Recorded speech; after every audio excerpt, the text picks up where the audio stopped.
गाडी खराब झाली होती माझी, अचानकच बंद पडली, माहीतच नाही पडलं शेवटी काय झालं होतं तिला. घरातून तर मी सकाळी बाहेर निघली, कारण आमच्या घरी माझ्या बहिणीचे थोडे फ्रेंड्स येणार होते आणि आम्ही बनवणार होतो पावभाजी. मग पप्पा तिथे आम्हाला घ्यायला आले आणि आम्हाला भाजी मंडीमध्ये सोडलं.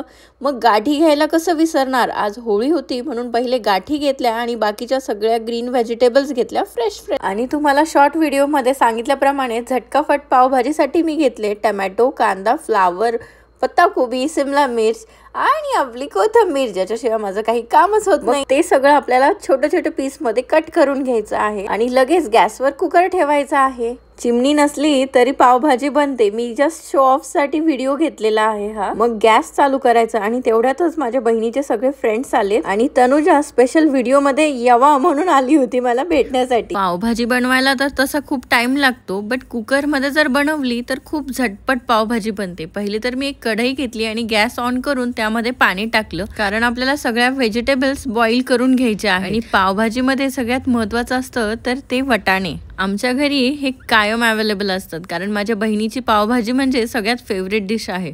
तर आम्ही कधीही मूड झाला की बनवतो. तर व्हेजीस बॉईल करायच्या आधी सगळ्या व्हेजिटेबल्स नीट वॉश करून घ्या, मगच बॉईल करायला टाका. कारण आता पहिल्यासारखा भाजीपाला नाही भेटत, आता सगळं केमिकलद्वारे असतं.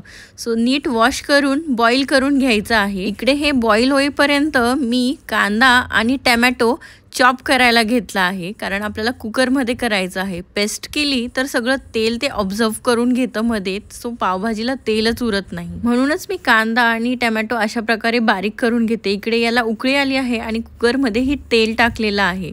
तेल गरम झालं की लगेच आपण तो बारीक केलेला कांदा तेलामध्ये टाकून द्यायचा आहे आणि त्यासोबत थोडी हळदही टाकायची आहे. म्हणजे काय ना, तेल असं वर येतं. सो इकडे ह्या भाज्या मस्तपैकी बॉईल झालेल्या आहेत आणि कांदाही मस्त लालसर झाला आहे, म्हणून मी त्यामध्ये पावभाजी मसाला आणि तिखट ॲड केलेला आहे. मग ते सगळं मिक्स करून घ्यायचं आहे आणि तेल सुटेपर्यंत गॅस लो फ्लेमवर चालू ठेवायचा आहे. मी टमॅटो सोबत एक शिमला मिर्च सुद्धा बारीक करून घेतली आहे. तुम्ही बघू शकता आता मस्तपैकी तेल सुटलं आहे. तर टमॅटो आणि शिमला मिरची जी आपण जाडसर दळलेली पेस्ट आहे ती त्याच्यामध्ये एकजीव करून घ्यायची आहे आणि काही पोटॅटोज घ्यायचे आहे, त्याचे साल वगैरे काढून बारीक कट करून कुकरमध्ये टाकायचे आहे. सहसा पावभाजी बनवताना आपण बटाटे जे आहे ते बॉईल करून मॅश करून टाकतो, पण ही झटपट पावभाजी आहे त्यामुळे तुम्हाला बटाटे उकडून घेण्याची काही गरज नाहीये. अगेन तुम्हाला सेम ट्रिक ट्राय करायची आहे. लो फ्लेमवर गॅस चालू ठेवायचा आहे तेल सुटेपर्यंत आणि त्यामध्ये बटर ॲड करायचं आहे. त्याच्याने खरंच खूप छान टेस्ट येते पावभाजीला. ज्या व्हेजीज आपण बॉईल करून घेतल्या आहे त्याची पेस्ट मी बनवून ठेवलेली आहे आणि ती सुद्धा तेल सुटल्यानंतर पावभाजीच्या कुकरमध्ये टाकायची आहे आणि सगळं एकजीव करून घ्यायचं आहे. अँड कुकरचं झाकण लावून 3 शिट्ट्यांमध्ये तुमची पावभाजी रेडी होते. आणि एक फील येण्यासाठी मी सगळ्या पावभाजीच्याच प्लेट्स घेतल्या होत्या, कारण प्रेझेंटेशन पण मस्त आहे. ही पावभाजी बनवायला 10 to 15 मिनिट्सच लागतात.